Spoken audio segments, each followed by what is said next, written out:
Today we're wrapping up our series that we've been calling Run with the Horses. We're gonna run with the horses. Now, we didn't make that title up. It was actually spoken by God to a man named Jeremiah about 2,600 years ago. Jeremiah was a prophet, and if you're kind of newer to the Bible or newer to church, if you don't know what a prophet is someone that God set apart to speak on his behalf. And so Jeremiah wrote down and recorded what his life was like walking in relationship with God. And as you read the book of Jeremiah, you see time and time and time and time and time again that Jeremiah follows through on what God had asked him to do. And as a result of following through on what God asked him to do, you know what happened? Everything in his life went up and to the right. Nope. Actually, things started tanking. He met resistance. He loses friends. He has people spreading all sorts of rumors about him. He's beaten up at one point. He's thrown in a well and left to die at one point, all because he's following through on what God asked him to do. And let me just kind of point that out for a second, because some of you, you've made a decision to follow Jesus with your life. For some of you, it's very recent. For some of you, the last couple weeks, last couple months, this is all new. And you said, man, I'm in Jesus. I want to follow you. And do you know what happened after that? You met some resistance. Some things felt like they actually got harder. You started walking a different direction than everyone else, and it hasn't always been easy. And if you've ever felt like that, if you've ever felt those feelings, then I just want you to know, like if you've ever felt like, God, I'm just trying to do the right thing. I'm trying to do the right thing, but it's hard and there's resistance. Jeremiah just tells us, hey, welcome to the club. Welcome to the club. And there's this one particular moment in Jeremiah's life where once again, he's met with resistance. And so Jeremiah starts whining. You ever had a kid that whines? Yeah. You ever had a kid? Then you had a kid that whines. And Jeremiah, God's kids are no different, his sons and daughters. Jeremiah starts whining. He starts griping. He starts complaining. And he's like, why, God? Why is life so difficult? I'm trying to do what you asked me to do, and things have gotten harder. Why, God? Why are people so difficult to work with? Why won't anybody listen to me? Why is it so hard? And God is so patient. He listens. He listens to all this whining. He listens to all this griping. And then finally, after Jeremiah is finally done, it's almost like God says, you done? Okay, it's my turn now. And this is what God responds to Jeremiah by saying, after all of Jeremiah's complaining and whining, and this statement that God makes to Jeremiah is really what our entire series has been built on. Here's what God said to him, Jeremiah 12:5. He says, Jeremiah, if racing against mere men makes you tired, how are you gonna race against horses? Now, I feel like God is being snarky here. I like snarky God. Every now and then you get snarky God. And I like this because it's almost like God is saying, I am so sorry, Jeremiah. I misjudged you. My bad. I totally misjudged you. See, I thought you were ready for a life of adventure with me. I thought you were ready for a life of resilient, risk-taking, bet the farm kind of faith that I can do something with in this world. And Jeremiah, I got an adventure of faith that I'm calling you into, but maybe you just want a comfortable life. My bad. I'm mistaking you for someone else. Maybe you just want to settle for just running the same race in life everybody else around you is running. You just want to run with men. See, I want you to run with horses. I've got something bigger and better I'm calling you up to. You ever tried to run with a horse, by the way? Any of you tried to run with a horse? I bet someone up in Bloomsburg right now is like, yep. All right, I've been to the Bloomsburg Fair. Someone ran with a horse there. But most of us, no.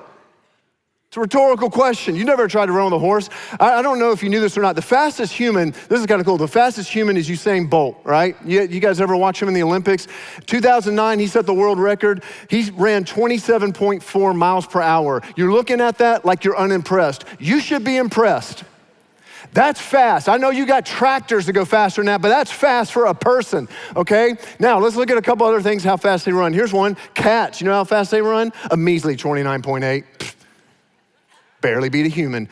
Dogs, on the other hand, let's look at this. Dogs, 39.5. I got any dog people in the house? All right. The horses, how fast do you think horses run? If you're online right now, put in the chat, how fast do you think horses run? Let me hear some in the room right now. How fast do you think horses run? 35. Okay, so someone thinks a horse is slower than a dog. All right, that's, okay. Hey, All right, anybody else? Do I have any better guesses than that? All right, 55, all right, good. All right, 70, all right. Here's how fast a horse out of the gate can sprint right out of the gate, 54.7 miles per hour. That's fast. Now listen to this. That's kind of out of the gate at their highest sprint when they go. That's 2 times as fast as a human at top speed. You're not running with any horses in a sprint. Usain Bolt's not running with any horses in a sprint. But let me introduce you to one of my favorite people on the planet. His name is Hugh Lobb. You don't know Hugh Lobb, but you should know him. This dude is a stud. He's a hero, man. He's a legend. Because in 2004, Hugh Lobb entered into a race called the Man versus Horse race. Yes, that is the name. It's held every single year in Wales, over in UK. And on that day, 2004, he became the first person to beat a horse in a 22-mile race. After the race, I think this is great. After the race, they actually asked him, they were like, so how do you feel? And his response, quote, he literally said, quote, I feel delighted, right? Like proving once and for all he's European. Because you better believe an American did that, we would have been like, let's go, I just beat a horse. I beat a horse. And what's crazy, here's what's crazy. What's crazy is that since Hugh Lobb did that, it's happened multiple times since then. In fact, out of the last 4 times they've run this race, the last few years, humans have won it 3 times. Over the long haul, over the distance. See, I actually think this is part of the point that God's trying to make. The life that he is inviting you into, the life that God is inviting you into and me into is not a sprint. You run with horses over the long haul. This is how a resilient faith is built, by staying faithful to Jesus and his life over the long haul, over the miles and miles and miles, to get up again tomorrow, and then you get up again the next day, and then you get up again the day after that, and then the day after that, and you choose again to surrender to his authority and follow his lead. And over time, you do that enough, over time, you've got a faith that is resilient, that can run with horses. And today, to wrap this series up, I actually want to drill down on one very specific topic. How do you live with resilient faith? That kind of faith that runs with the horses, resilient faith. When you enter into a season of life that you didn't ask for and you don't want to be in. And to do that, I want to look at something that happened toward the end of Jeremiah's life. See, God had been speaking through Jeremiah for years, almost 40 years at this point in Jeremiah's life. And he's been warning his people that if they kept running from God and kept ignoring God, it was not going to end well. I hope you know that. It won't end well. And sure enough, that's exactly what happened. And in 587 BC, the city of Jerusalem was invaded by the Babylonian army, and they began this mass deportation of its citizens, taking them into exile, moving them from Judah, which is the region in southern Israel, to Babylon. Now, I want you to think about how the people of Judah felt for just a moment. Their homes have been burned to the ground. They've been taken and uprooted from their homes and forced to walk on foot across 700 miles of arid desert landscape. That's like walking from here to St. Louis. Everything about this land is different than they're used to. Everything about it is changed. The weather, the language, the surroundings, all unfamiliar. There's nothing about this place that makes them want to be there. This is exile. It's exile. And in a very real sense, we've all been there. You want a definition of exile? Here's a simple way of thinking about what exile is. Exile is that place in life you didn't ask for and you don't want to be. You didn't ask for it and you really don't want to be there. Exile is that season of life that is an interruption to your previously scheduled life. You ever felt like you were in exile? In a season that you didn't ask for and you don't want to be in? And if you're saying no, just wait, it's coming. Exile feels like when your kids are struggling. Parents, you know this, man. There's no pain like kid pain, is there? To watch your kids go through something. I didn't ask for that. Don't want to be here. Exile feels like some of us, we've lost friendships and it feels like we're in exile. Some of us have lost loved ones and we're in an exile of grief. You're single, you don't want to be. Feels like you're in exile. You're like, I didn't ask for it. I really don't want to be in this place. You're sick and you don't want to be. You didn't ask for the divorce. You didn't ask for the job loss. You didn't ask for the miscarriage. And it feels like exile. And anytime we find ourselves living in a season of exile, our most natural inclination is to do what? Get out of it. Escape it. We numb out. We check out. We work longer hours at work to avoid dealing with it. We go into hyper-control mode. That's how some of us try to manage it, right? We just try to control everything about our surroundings and our circumstances, about our life to gain some semblance of stability. We complain. That's what some of us, our response. I've been down that road. Just complain about everything that's wrong and what we're facing. Or some of us, we just grit our teeth and we just bear it. But life becomes drudgery.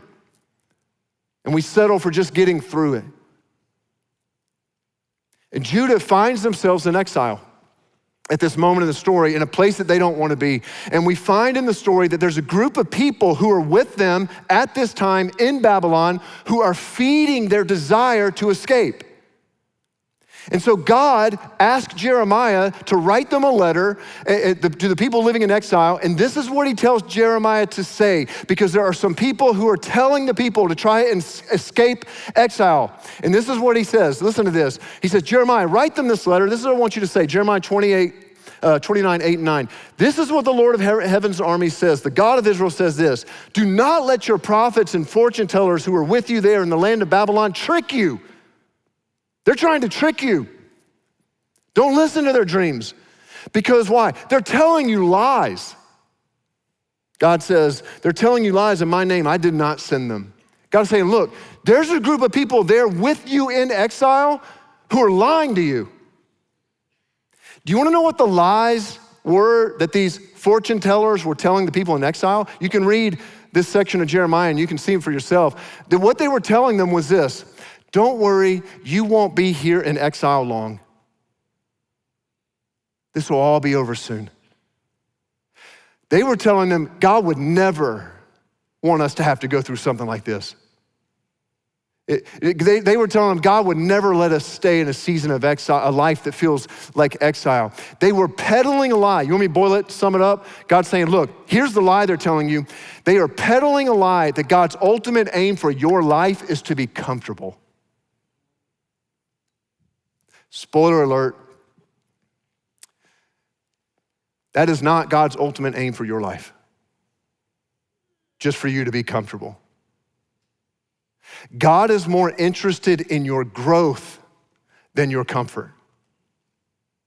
In fact, you could go your entire life being comfortable and never grow into the man, never grow into the woman you were created to be. But you were comfortable your whole life.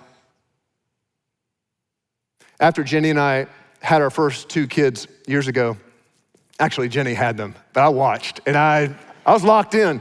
I did my job. And so after Jenny had our kids years ago, our first two, I kind of fell out of a routine of working out and taking care of my body, because you got kids and they just mess everything up, right? They mess your schedule up, right? And so anyways, I got out of this routine. I wasn't taking care of myself. Jenny's always been so incredibly faithful, just taking care of herself. So she was kind of inspiring. I went years without working out. I'm like, man, I want to, do something. I want to work out. And she was inspiring me. And so one day I just decided I'm going to join her and I'm going to work out. So we started doing this workout. We're in the warm up and I'm starting to pant. And and then we go into this stupid Russian twist. Now, I don't know if you know what a Russian twist is, but you basically get what are those doggone things called? Barbell? Dumbbell? Dumbbell. Dumbbell. Anyways, I had this dumbbell and, actually I didn't, Jenny did. She had this dumbbell. Here's the Russian twist. You just do this. You like sit down and you just do this, right? I didn't even have a dumbbell. I was just using my hands. I did 30, I'm out. I'm like out of the workout. And for the next week, when I say, this is not a stretch. When I say like for the next week, and if I'd opened the fridge and I wanted the pickles, it was like this. Oh. I mean, it was embarrassing. I could barely turn around. There was nothing comfortable about it. But the soreness was not a sign that something was wrong. It was actually a sign that new muscles were being built. New capacity was being built. That's what it feels like sometimes. And God is telling Judah that day, and I think he's telling us today, I never promised you that you're not gonna have experience seasons of life that feel like exile. I never promised you're not gonna face resistance. In fact, you should expect pushback if you're following after God's heart. You should expect difficult times at times, but know that in it, God is saying there are new muscles that he is building. There's new muscles that he's building, that he's growing us more into the image of his son, Jesus. And as long as you are set on escaping this moment, you might just miss everything God wants to do in it. So in that same letter, God says something. He's like, I'm not telling you to escape. Don't listen to those lies. Don't listen to those people trying to trick you. He said, instead, I've got something better for you that I want you to do in exile. Listen to what he says. This is an absolutely remarkable statement. This is what he tells the people to do in exile. He says, here's what I want you to do. Build homes and plan to stay. Like, well, I don't want to hear that. God says, we'll do it. Plant gardens and eat the food they produce. Marry and have children, and then find spouses for them so that you may have many grandchildren. Multiply, do not dwindle away. Remember that, we'll come back to that. And work for the peace and prosperity of the city where I sent you into exile. Pray to the Lord for it, for its welfare will determine your welfare. There's three things God says to do here that are challenging, and I think so helpful for any of us who are in a season of waiting in exile, who do not want to settle for escaping, but instead we want to run with horses. A resilient faith that grows more into who we were created to be. And so let's walk through these three things, and I want to talk very practically about the implications for us. The first thing God says, you want to run with horses in the middle of exile? He said, build homes, settle in. Remember, that was the first words out of his mouth. Build homes. Plan to stay. Settle into this moment.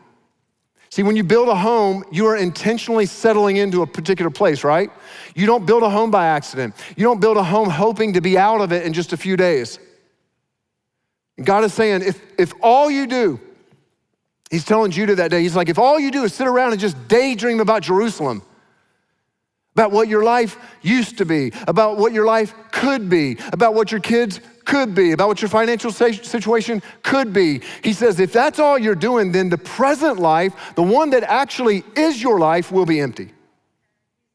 God is saying to accept the season that we are in as the place that he can work. When we think back on our lives, I don't know if this is true for you, but isn't it true that when we think back on our lives, how many of us have discovered that the seasons where our character was formed the most was the seasons that it felt like exile at the moment? It was a season of grief, that God grew compassion in us in new ways. It was a season of testing, that God grew patience for others. It was a season of waiting, that God grew dependence and trust. I know a lot of you are kind of newer to the church, but 3 years ago, I had the incredible privilege of stepping into the role of leading this church and pastoring this church.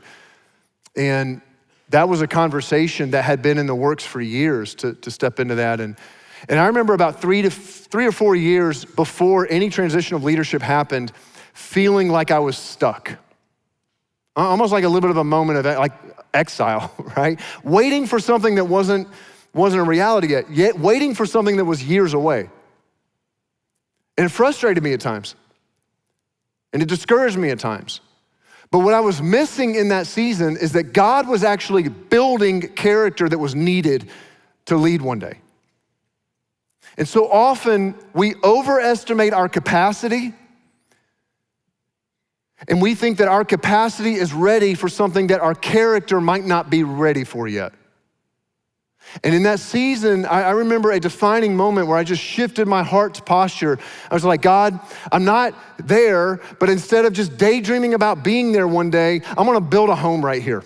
Because this is the reality. This is where you have me right now. So I'm just gonna build a home here in this season. I'm gonna stop focusing on getting out of this season, and instead I'm gonna ask, what do you wanna grow in me in this season? What do you wanna build in me in this season to prepare me for what's coming?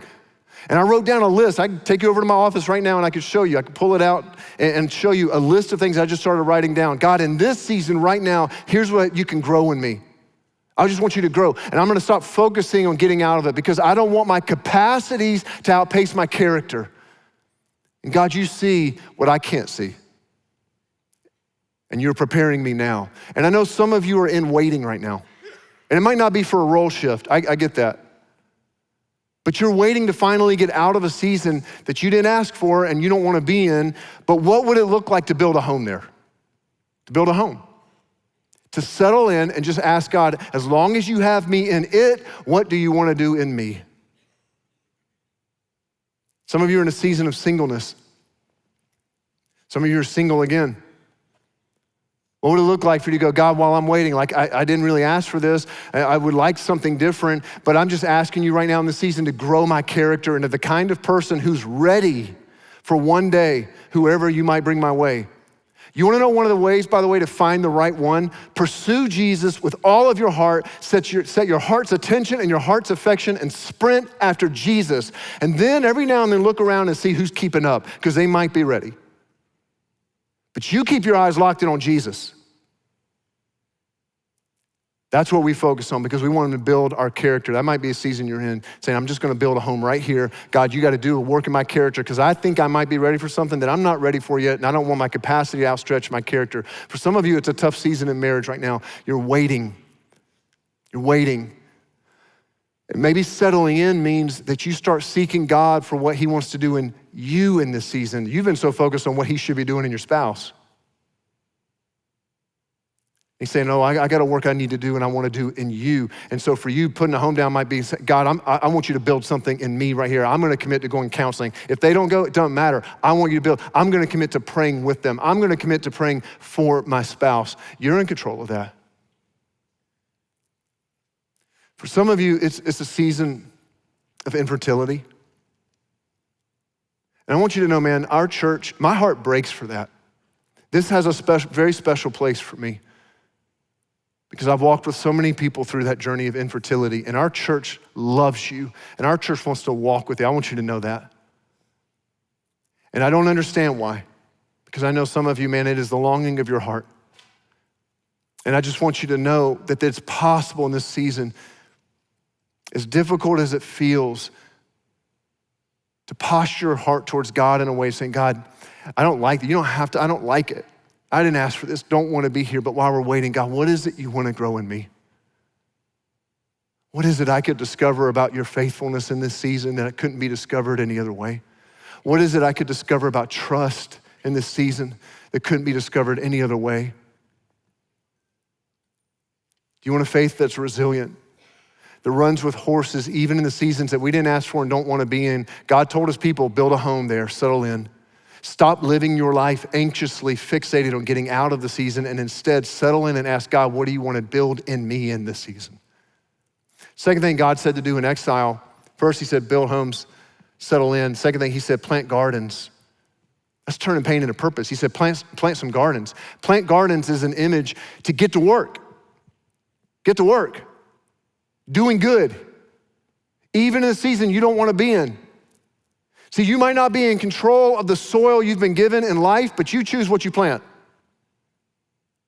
And God is saying that as long as you're focusing on what's wrong with this season, you will miss the moments he puts in front of you to be used for good in this season, to have a purpose. I want you to know you have not lost purpose. Even in the seasons of your life that feel like exile, you have purpose. God has put you there for purpose.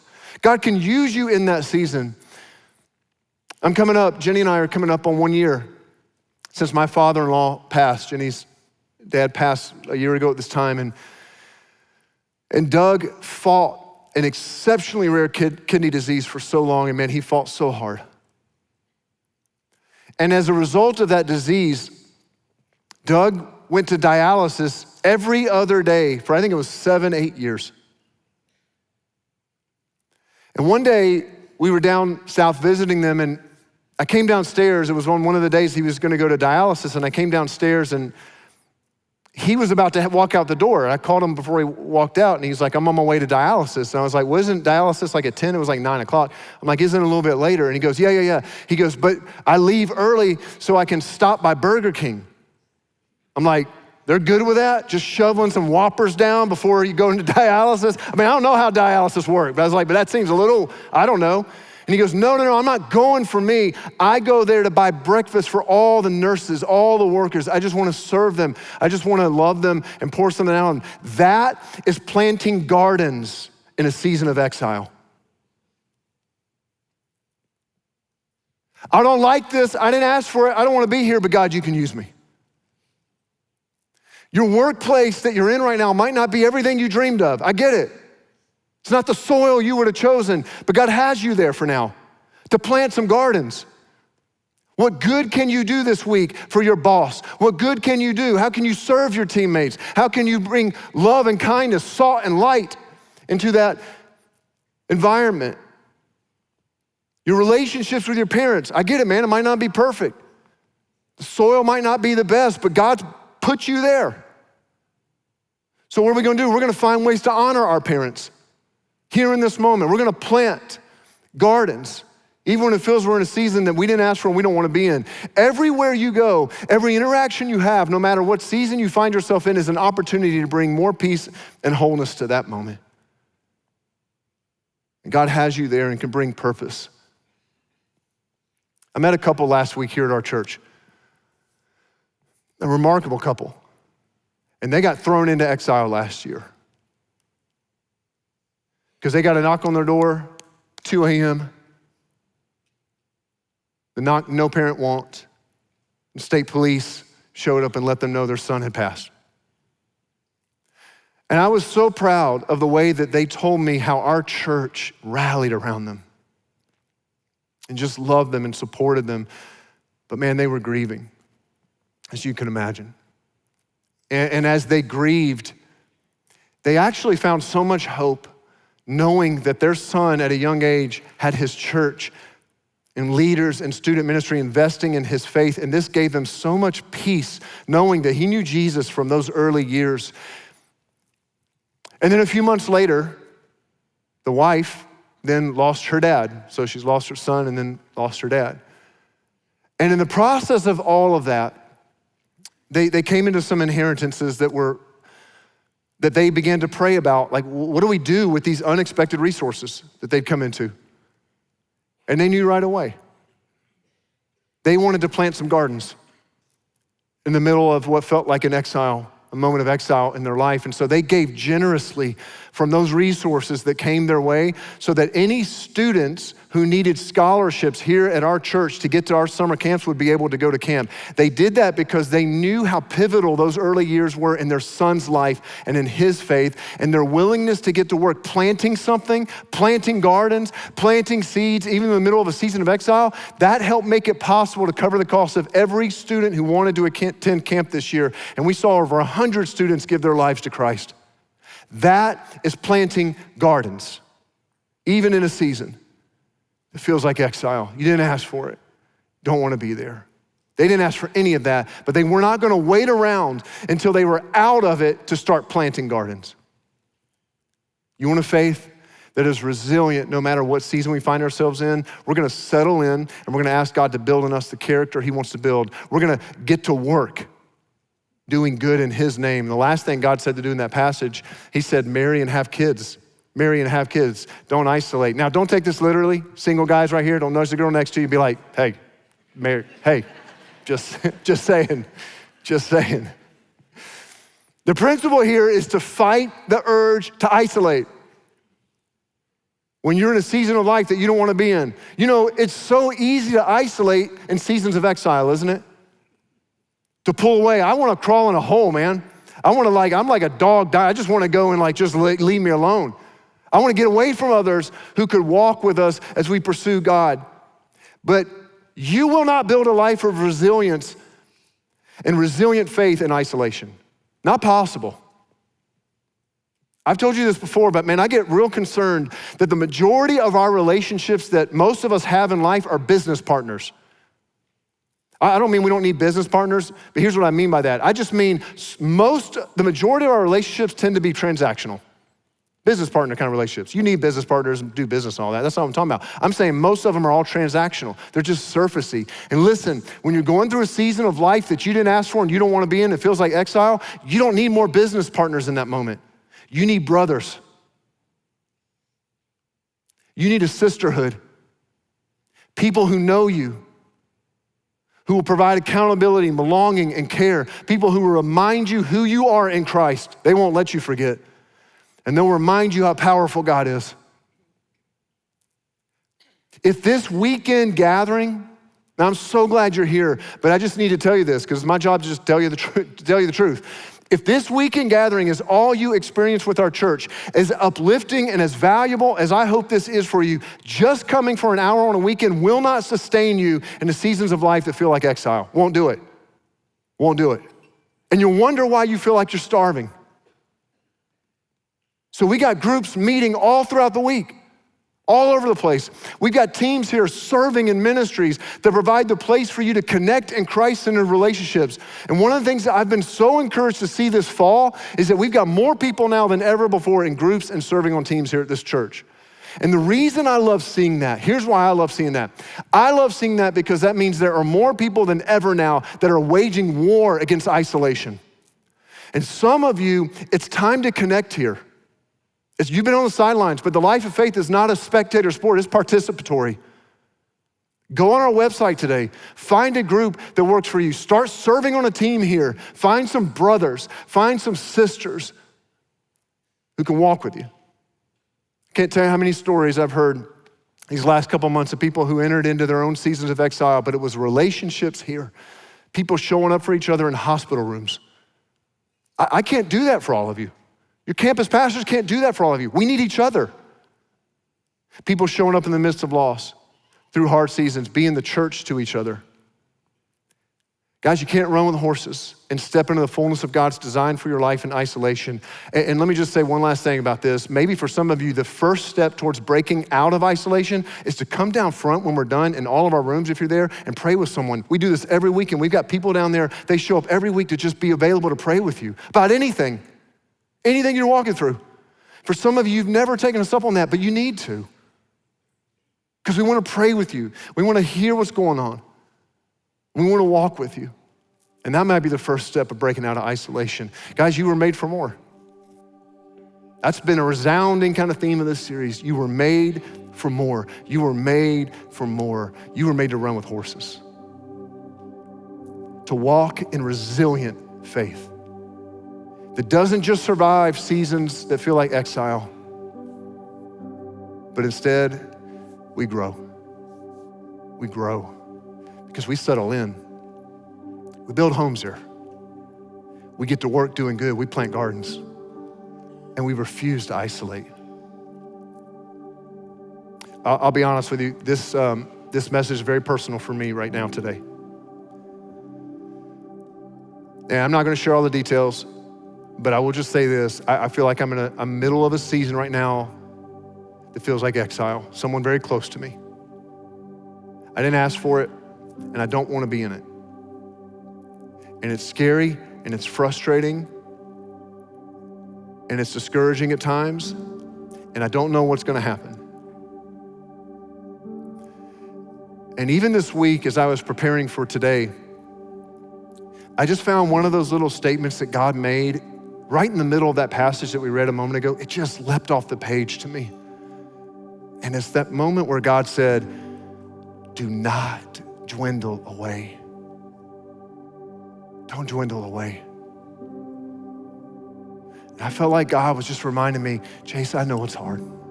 I know. I know you don't want to be here. But Jason, do not dwindle away. Don't try and escape it. Don't numb out and isolate and miss what I want to build in you. Guys, I know you don't need me to tell you this, but following Jesus with your life, it doesn't exempt us from experiencing seasons of exile. Moments that we didn't ask for and don't want to be in. Followers of Jesus get cancer at the same rate everybody else does. Followers of Jesus experience loss at the same rate everyone else does. They get thrown into painful seasons just like everyone else. But there is a difference. And the difference is that followers of Jesus have hope and peace in the middle of it, because we know God is working in the waiting. And we know he can be trusted. And we know because God promised it. He promised it. Because just a few sentences after the ones we just read a moment ago, God makes a promise to his people that has been echoing down the halls of history ever since and has been an anchor for so many. This is what God said just a few sentences later. He says in 29:11, "For I know the plans I have for you. They're plans for good and not for disaster, to give you a future and a hope." And sometimes we read a passage like that and we forget the context. That was said to a group of people who were in exile, not on the other side of it, not out of exile. They were in the middle of it. They were in the middle of a season that they didn't ask for and didn't want to be in. And it's to them in that season that God showed up and made this promise. And some of you are here today and you are in the middle of it. And I want to remind you, and I want you to hear God speaking these words to you. I know the plans I have for you. Listen to him, he's speaking it to you. I know the plans I have for you. They're plans for good and not for disaster, to give you a future and a hope. I want to tell you, man, I love that promise when everything in my life is going great. But I need that promise when it feels like I'm in exile. And I want you to know that while you're waiting in exile, God is still working. That is an assurance we have because we have placed our hope and faith in Jesus. And if you haven't placed your hope and faith in Jesus, what are you waiting for? So the question I just want to leave you with is this: will I escape or will I embrace exile? That's the question we got to leave with today. Will I escape or will I embrace exile? We can choose escape and we can numb out. We can daydream of better times. We can isolate ourselves. We can complain. We can just grit our teeth and try to get through. That's escape. That's just running with men. That's the race everybody runs. That's what everybody's expected. It's running with men. We want to run with horses. We want a faith that's resilient in the face of resistance. And I'm just saying to you today, I'm choosing embrace. I'm choosing to embrace it again. I don't like it. I don't want it, but I know God is with me. And I know he's working in the waiting. And so I'm gonna settle in and I'm gonna ask him to build in me what he wants to build in me. And I'm gonna get to work doing good even in the waiting. And I'm not gonna isolate. I'm gonna bring some brothers around me who can help carry the load in this season. And I'm praying for you that one day when you're on the other side of waiting, on the other side of exile, you will be able to look back and say, that is where I learned to run a new race. Would you stand with me wherever you are? I'd love to pray for us. I'd love for you to stand and join me. Heavenly Father, we are so grateful that you call us up. We are so grateful, God, that you don't let us settle for small living. You don't let us settle for a life of spectator. You call us to participate. You call us to get in the game. You offer us a new race to run. God, for any of us who are here today and we feel like we're in a season of exile, would you breathe hope into us? Would you breathe encouragement into us? Would you breathe empowerment into us today? God, would you build in us in seasons where we didn't ask for it, we don't want to be in it, would you build in us the kind of faith that is resilient in the face of resistance? I pray that we get to work planting gardens, even though the soil might not be what we want. And I pray, God, that we give ourselves to others. We invest in others. We don't isolate. God, we thank you that you have enabled us and empowered us and given us all we need to run with horses.